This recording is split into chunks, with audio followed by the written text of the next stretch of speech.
blues fans, glad you made it. Time for another episode of This Week in the Blues. It's our weekly take on blues history. I'm your host, Jimbo Big Train Madsen, with Big Train and the Loco motives. Their motives are Loco, and that's how they got their name. Anyway, let's take a look and see what happened this week in blues history. Bluesman Robert Lee McCollum, better known as Robert Nighthawk, was born on November 30th, 1909. He was the father of blues drummer Sam Carr and was inducted into the Blues Hall of Fame in 1983. Nighthawk blended Delta and Chicago blues with ease, using smooth slide guitar ideas from Tampa Red and adding the rougher Mississippi style he learned from his cousin Houston Stackhouse. He later left Chicago and returned to his hometown of Helena, Arkansas, where he briefly took over the King Biscuit radio show. After Sonny Boy Williamson died, Nighthawk kept playing in local juke joints around the area until he passed away in 1967. Piedmont-style blues singer and guitarist Brownie McGhee was born on November 30th, 1915. He's best remembered for his longtime partnership with harmonica player Sonny Terry. Now McGhee grew up in Tennessee and contracted polio at age 4, which left his right leg weakened. His father, George McGhee, played guitar and sang, and Brownie's uncle even built him his first guitar out of a tin marshmallow box and a piece of wood.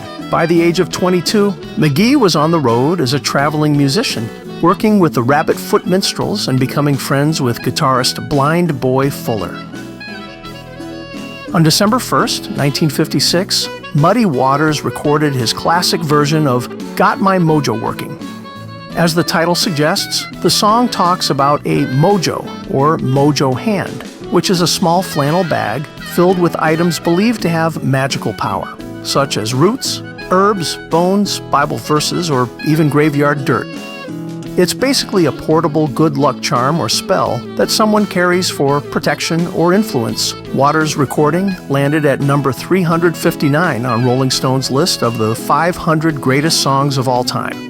It later earned a Grammy Hall of Fame award in 1999 and was named one of the Songs of the Century.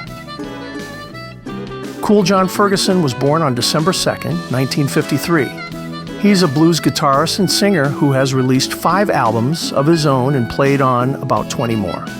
He also worked as the director of creative development for the Music Maker Relief Foundation, where he helped many older and lesser-known the blues, folk, and country musicians record their albums and keep their music alive. On December 3rd, 1927, Blind Willie Johnson recorded his haunting masterpiece, Dark Was the Night, Cold Was the Ground, in Dallas, Texas. The song helped make him one of the most recognized musicians of his era. Instead of singing clear lyrics, Johnson used hums, moans, and emotional cries that expressed deep feeling without words. Whether he intended it or was simply using a common unison moaning style, the result became a timeless piece of music that connects with people everywhere. The recording was considered so important that it was chosen for the golden record sent into space on the Voyager probe. Texas blues guitarist Larry Davis was born on December 4th, 1936. He is best known for co-writing Texas Flood, which later became a big hit for Stevie Ray Vaughan. But anyone who only knows Vaughan's version should hear Davis's original 1958 recording.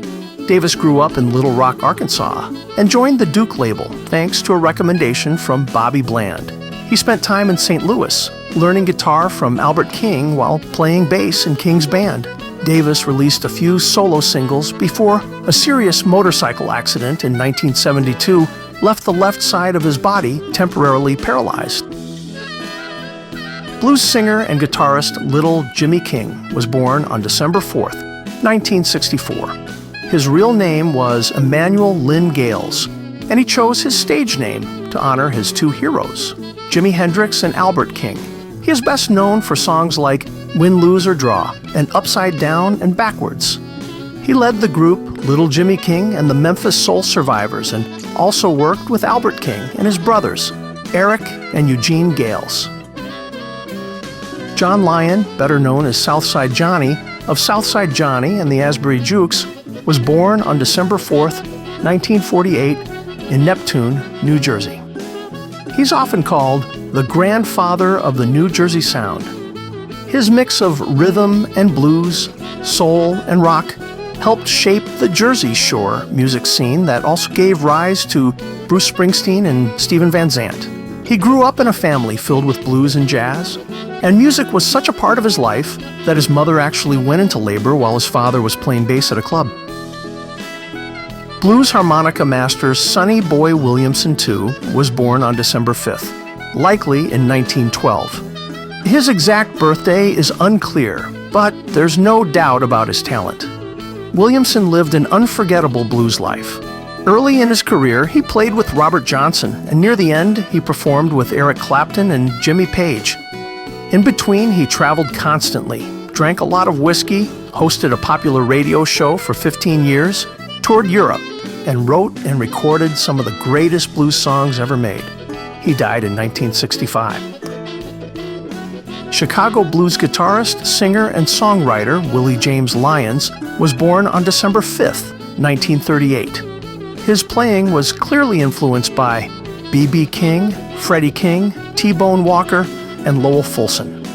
Born in Alabama, he moved to Chicago by the mid-1950s and became a respected part of the city's West Side blues scene.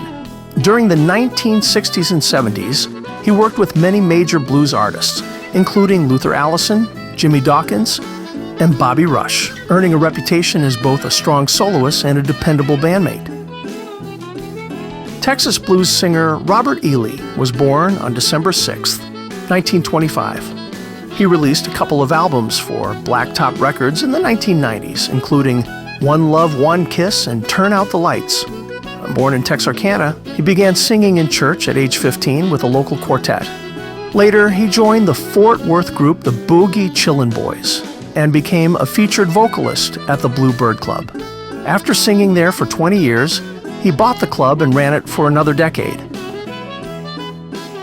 Well, blues fans, we just covered some of the highlights here. If you want to know more about these artists or other things that happened this week in the blues, be sure to follow our social media pages or visit our website at bigtrainblues.com.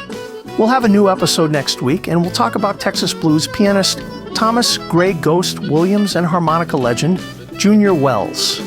It's going to be a great show, so we'll see you then.